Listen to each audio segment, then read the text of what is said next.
우리에게 주시는 하나님 말씀은 사무엘하 5장 24절입니다.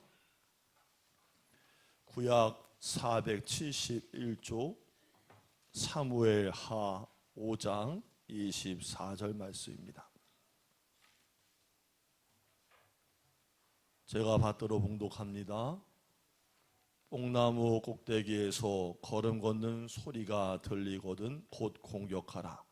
그때 여호와가 너보다 앞서 나아가서 블레셋 군대를 치리라 하신지라. 아멘. 자, 오늘 말씀을 증거하실 허영선 선교사님, 아까도 소개를 드렸지만 현지 선교사로 진짜 헌신하는 땅을 발로 밟고 다니는 분입니다. 말씀 들을 때 제가 잠깐 들으면서 스치는 생각이, 하나님이 우리 성도들 가운데 감동을 주셔서 앞으로도 필리핀 지역의 교회를 세운 역사 있기를 바라고, 우리는 가지는 못하지만 보내는 선교사로서 선교원금을 왕창 할 수 있게 되기를 주의 이름으로 축복합니다. 오늘 어쨌든 간에 말씀의 감동을 받아야 하나님 역사하시는 거예요. 그렇지요? 자, 그럼 마음을 열고 있어야겠어요? 열고 있어야겠어요? 활짝 열고 있어야 돼. 어떤 말씀인지 아멘하고 잘 들어서 오늘 하나님께 영광이 되기를 바랍니다. 자, 허영선 선교사님, 믿음으로 순종할 때, 말씀 증거하실 때 은혜가 되길 바랍니다. 할렐루야로 환영합니다. 할렐루야.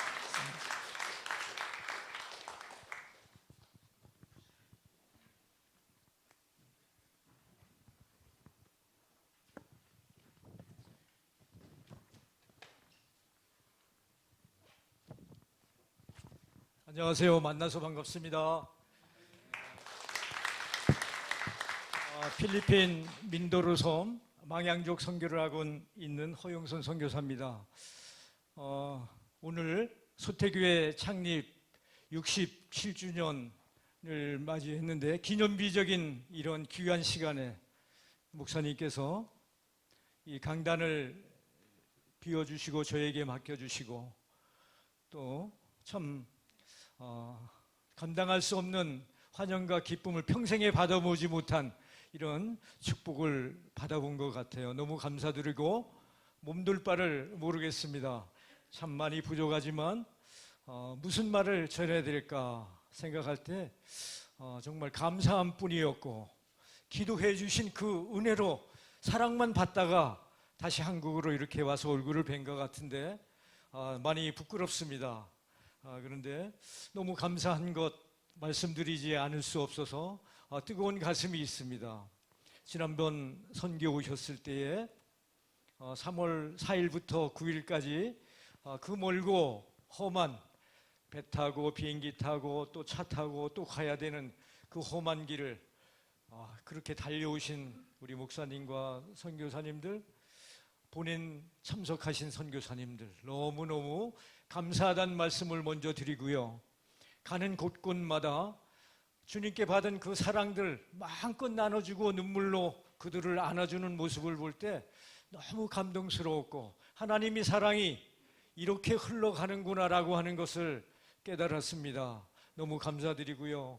교회 봉헌식을 할 때 그 감동은 지금 잊을 수가 없습니다. 함께 목사님을 비롯한 참석한 분들의 그 아름다운 찬양과 하나님 앞에 올려드리는 귀한 메시지와 기도들, 하나님께서 그 눈물들 분명 눈물병에 담아 보관하시고 기록된 줄로 분명 믿습니다.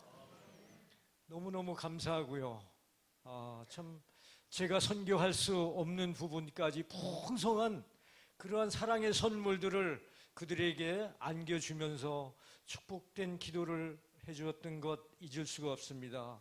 그 산골 그 숲속 마을에 교회가 건축되어지고, 건축된 것뿐만이 아니라 그것에 어떻게 하면 좀 더 편안하고 예배 드릴 수 있을까를 기도하면서 우리 목사님, 장로님, 성도님들이 거기다가 솔라, 밤에 공부할 수 있도록, 성경 공부할 수 있도록, 찬양할 수 있도록 솔라도 달아주시고, 그리고 발전기를 돌려서 주일 예배 때 그 산속에 선풍기가 돌아갈 수 있도록 해주시고, 그리고 모기장도 설치해 주시고 화장실도 설치해 주셔서 그들의 화장실은 하나님이 주신 자연이었어요.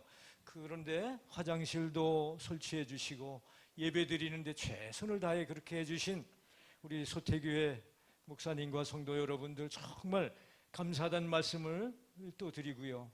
거기 오기까지 얼마나 많은 재정적인 지출과 또 해야 할 것을 미뤄두시고 거기까지 달려오셔서 선교하셨던 그 수고로움들 너무 감사를 드립니다. 또한 그곳에 오지 못하셨지만 중보 기도로 해주시고 그 빈자리를 메꿔주시면서 함께 봉헌 예배를 위해서 또 선교지를 위해서 기도해 주셨던 보냈던 그 우리 성도님들, 선교사님들 참으로 그렇게 합작된 그러한 모습들이 교회가 봉헌되어지고 아름다운 선교를 하시고 돌아갔다 그렇게 생각되어집니다. 망향족들에게 저희 가족들에게 또 큰 위로가 됐어요.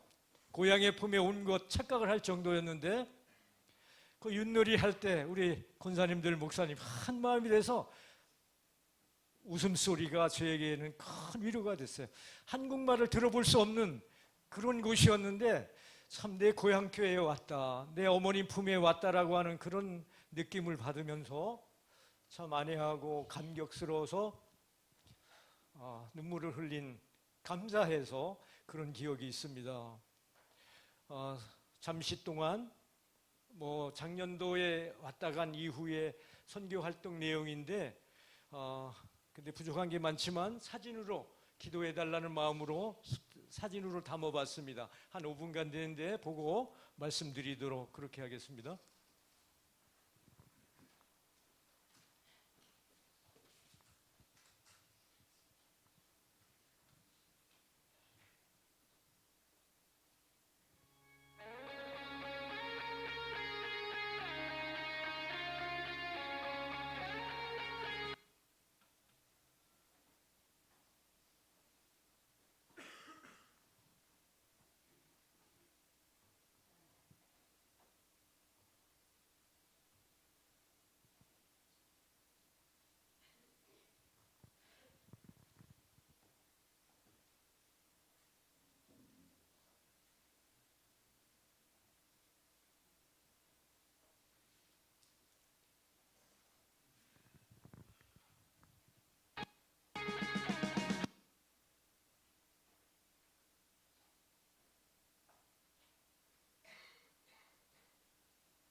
소태 교회에서 망향족 리가야 그 교회를 개척하기까지 참 성도님들이 목사님들 교회를 건축하자고 할 때부터 헌금도 하셨을 테고 그러면서 기도를 얼마나 많이 했는가를 현장에서 피부로 느낄 수가 있었습니다. 거기 가보셨지만 그 현장을 답사할 때는 저기 도로가 안 난 상황이 오솔길로 경사진 곳 또 개울도 지나고 한 30분을 걸어가야 하는 곳이었습니다. 그 목사님이 말씀은 터를 닦아놓고 4년 동안 기도하고 있는데 하나님께서 교회를 건축할 줄로 믿는다는 그런 확신을 갖고 있더라고요. 그러면서 그때 당시는 이제 확신을 못 얻었길래 전번 목사님께서 건축한다는 씨앗을 뿌렸는데 그 이후로 결정적인 걸 잘 못 느꼈는데 그러면서 계속 기도는 했었지요. 그런데 교회 건축하기 전에 얼마나 많이 기도들을 하셨는지 저에게는 그 악조건 건축하는 과정은 악조건이에요. 왜냐하면 거기 건축 자재를 운반해야 되는데 산길로 30분을 그 모래는 한 10차에서 14차 정도 들어가거든요. 평균 세멘트 150포에서 200포 들어가고 벽돌도 들어가야 되고 각종 건축 자재들이 무게가 많이 나가는 곳이라 일반으로 봤을 때는 거의 불가능을 찾는다면 한 8, 90%가 건축할 수 없어 거기는. 왜냐고 하면 자재 운반이 어렵다라는 결론을 하는데 하나님께서 저에게 마음을 주실 때는 그런 불가능 생각은 한 번도 들어본 적이 없더라고요. 가능성이 뭘까를 찾게 되더라고요. 가능성을 찾아보니까 서로 운반하면 되겠다. 또 사람이 지고 날르면 못할 게 없다는 생각이 압도적으로 저를 움직이게 했던 것 같습니다. 그래서 시작이 됐고요.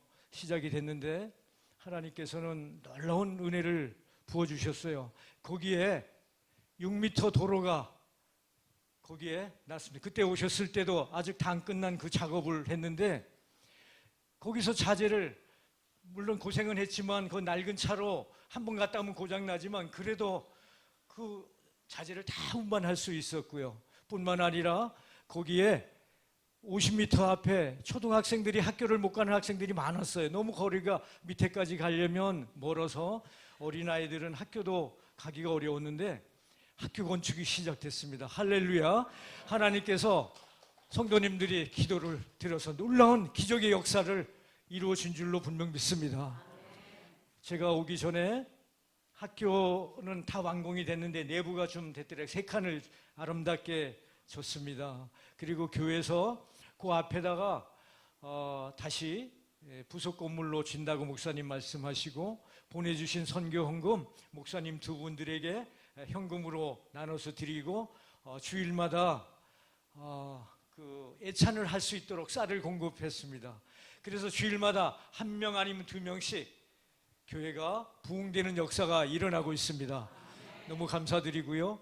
그 닦은 도로가 너무 아까워 보이는 거예요. 포장했으면 좋겠다 했는데 물어봤더니 5년 안에 시에서 포장해 줄 계획이 있다고 합니다. 하나님께서 그렇게 역사하시는 것, 저는 하나님께서 교회 건축할 때 도와주시고 책임져 주시겠지 막연한 생각이 있었습니다. 그러나 성경을 쭉 보는 가운데에 구구절절히 하나님께서 행동할 때 하나님께서 역사하시고 믿음으로 순종할 때 역사하신다는 걸 알았어요. 오토바이 길이만이라도 있으면 아마 저희 생각은 교회가 건축 다 됐다는 생각이 앞서더라고요. 왜냐하면 봉헌 예배 오셨을 때 오토바이로 모시려고 그 생각이 먼저 들더라고요. 건축할 때 어떻게 자재를 운반하는 거는 생각도 안 들고 하나님께서 그렇게 조금이라도 몸부림칠 때 아마 이미 계획하시고 우리 성도 여러분들의 기도를 들으시고 준비하시고 더 큰 놀라운 역사로 다 학교까지 교회뿐만 아니라 그렇게 예비하시고 이루어가는 놀라운 역사를 경험하게 됐습니다. 너무 감사드리고요. 선교 현장에서 이러한 하나님의 은혜를 무수하게 체험하고 살아가고 있습니다. 오늘 본문에 보니까 5장 24절에 보니까 공격하라 그런 내용이 나오는데 동작하라, 공격 개시하라, 다른 주석 보니까 그렇게 나오고 있습니다. 뽕나무 소리가 들리거든 곧 동작하라. 그때 여호와께서 내 앞서 나가시고 블레셋 군대를 치리라. 성경 곳곳에 보니까요, 하나님께서 강권 쪽으로 역사하시는 것도 너무나 많이 출애굽기 과정들을 보면 나타납니다.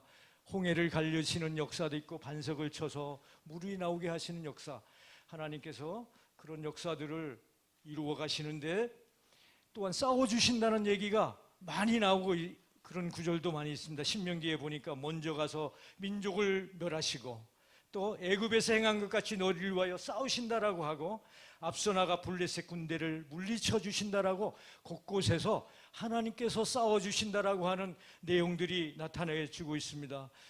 여기에 보니까 중요한 원리가 있더라고요. 어떻게 할 때 싸워주시는가, 그런 답이 있는데 말씀을 믿고 믿음의 발걸음을 내딛는 자를 위해 하나님은 싸워주신다라고 하십니다. 순종하고 따라 행하기만 하면 하나님께서 싸워주신다라고 하는 것입니다. 하나님께서는 무소부재하시지요, 안 계시는 것이 없지요. 하나님께서는 무소불능하시지요, 못하는 것이 없으시지요. 하나님께서는 전능하신 하나님인 줄로 믿습니다.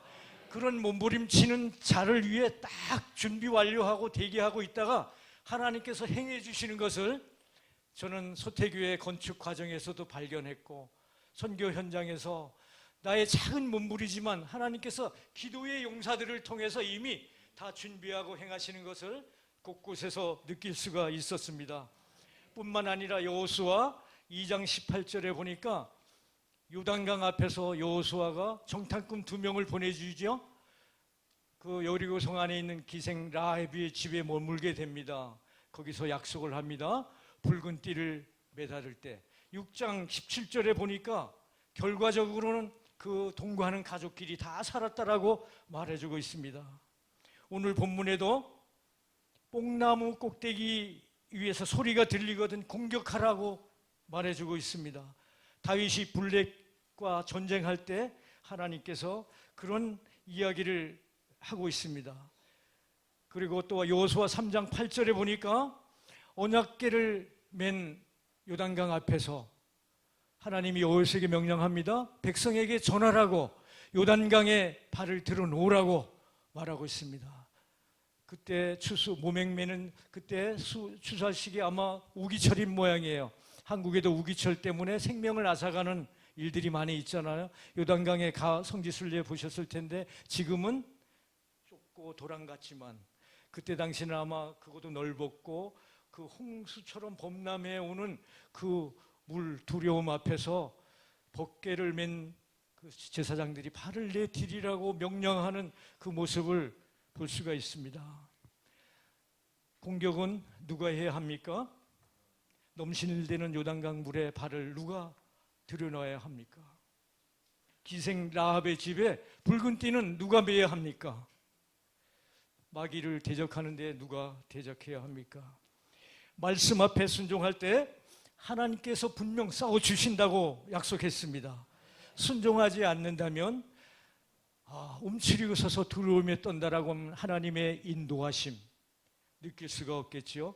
그리고 하나님께서 싸워주시는 그런 건 체험하지 못할 줄로 압니다. 하나님께서 싸워주시는 그 승리의 기적을 체험하며 간증하지 못할 것이라고 봅니다. 안 되는 조건을 찾으면 너무 많다고 해도 우리의 삶 가운데에 하나님께서 능히 해 주실 줄로 분명 믿습니다. 순종한다고 하는 것 얼마나 어렵습니까? 말씀에 왜서 순종하라고 할까요? 왜서? 하나님께서는 강하고 담대하라고 또 이야기합니다. 왜서 강하고 담대하라고 이야기합니까? 순종할 수 있기 때문에, 순종해야 하나님의 역사를 바라보기 때문인 줄로 분명 믿습니다. 세상 현장의 삶에서 많은 문제들이 있지 않습니까? 사업의 문제, 가정의 문제, 우리의 자녀의 문제들, 넘지 못할 산들이 얼마나 많이 있겠습니까?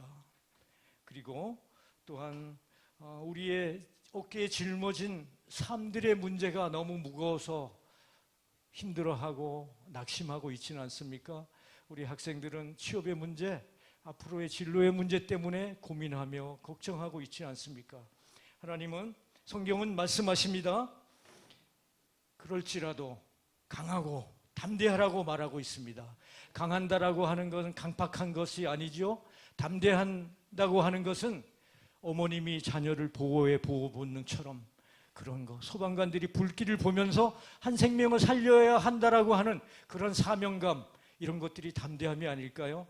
하나님은 왜서요? 왜서 그렇게 하라고 합니까? 오늘 뽕나무 꼭대기에서 소리가 들린다라고 하는 것은 적군입니다. 우리 옆집 이웃 아저씨나 동네 분들이 찾아오는 것이 아니고 나의 생명을 헤아려고 적군 앞에서 소리가 들린다는 건 가까이까지 오기까지 얼마나 두려워 떨었겠습니까? 그것까지 잠잠하라고, 그러나 그때 행동하라고 말하십니다. 두려워서 떨고 있을 때 과연 행동할 수가 있겠습니까? 하나님은 그렇기 때문에 강하고 담대하라고 말씀하고 있습니다. 요단강 앞에 넘실거리는 물 앞에 발을 딛고 건너가라는 그 하나님의 명령 앞에 두려워 떤다면 발을 내딜 수가 있겠습니까? 그렇기 때문에 강하고 담대하라고 말씀하시고, 강하고 담대한다라고 하면 하나님의 말씀에 순종할 수 있다라고 하는 것입니다. 하나님의 말씀에 순종할 때 이러한 기적을 체험하는 주인공이 된다고 말씀하고 있습니다. 그럼에도 불구하고 우리는 얼마나 연약합니까? 성경의 유명한 선지자 다니엘, 그 유명한 선지자 중에 선지자 아닙니까?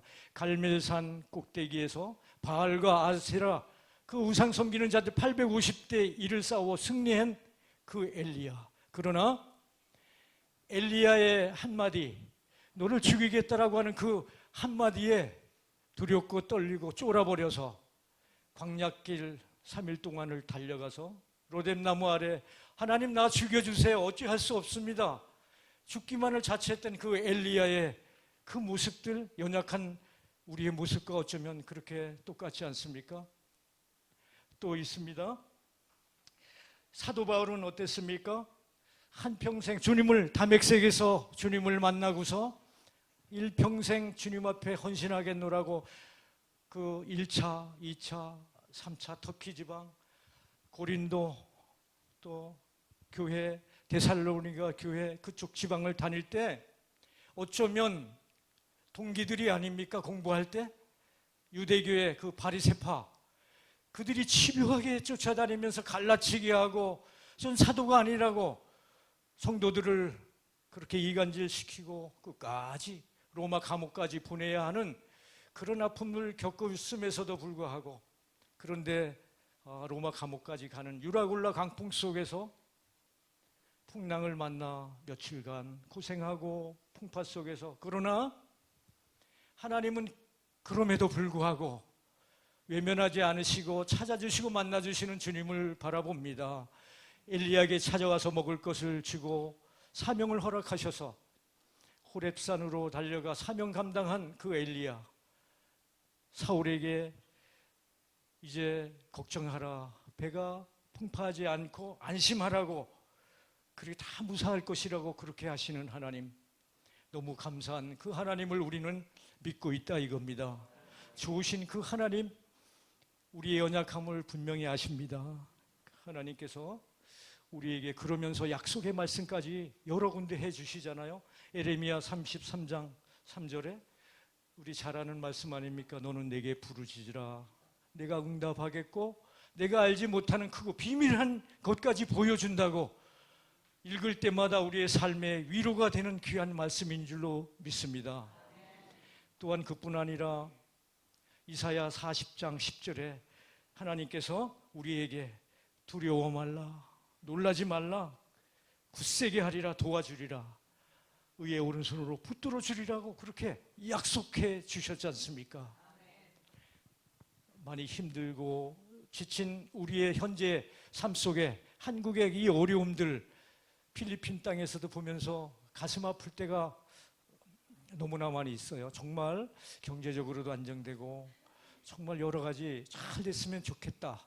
내 고국 대한민국인데 외국 나가면 다 애국자라고 그렇게 하잖아요. 한국만 생각해도 가슴 설레고 그럴 때가 있었는데 이 한국이 경제적으로 모든 부분이 안정됐으면 좋겠습니다 라고 하는 그 기도가 늘 있는데, 우리 소태교회 여러분들 본인의 어려운 문제도 많이 있겠지만 나라를 위해 기도할 때 하나님께서는 그 기도를 반드시 들어주시고 도와주리라 약속했지 않습니까?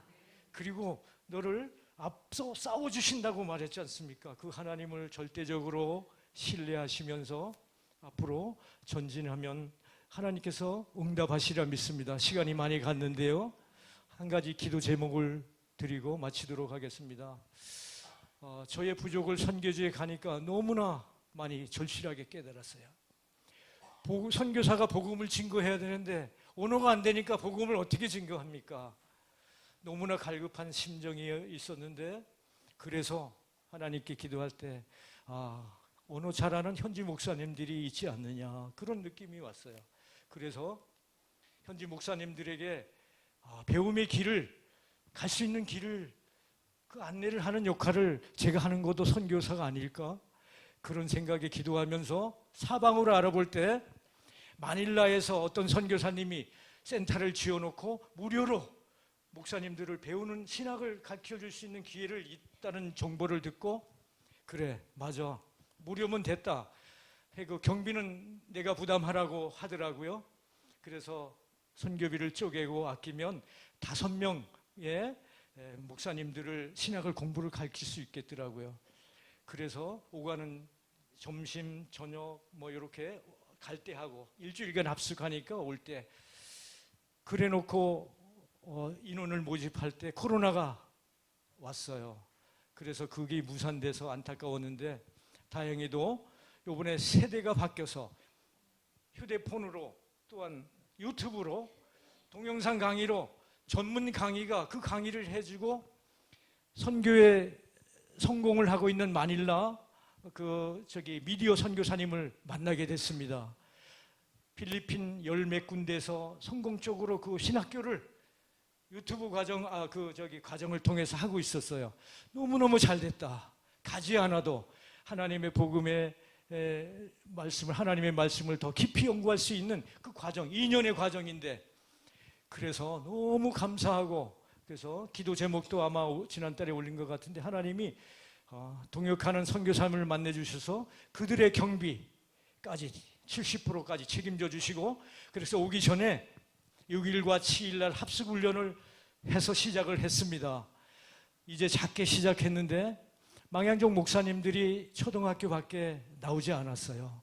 중고등학교도 못 나오고 전문적으로 배울 기회가 없었는데, 이제 이 2년의 과정을 잘 마치면 이 과정이 얼마나 좋은지, 대학원에서도 학부 과정, 대학교 과정, 신학교 과정에 배울 게 너무나 다 들어있다.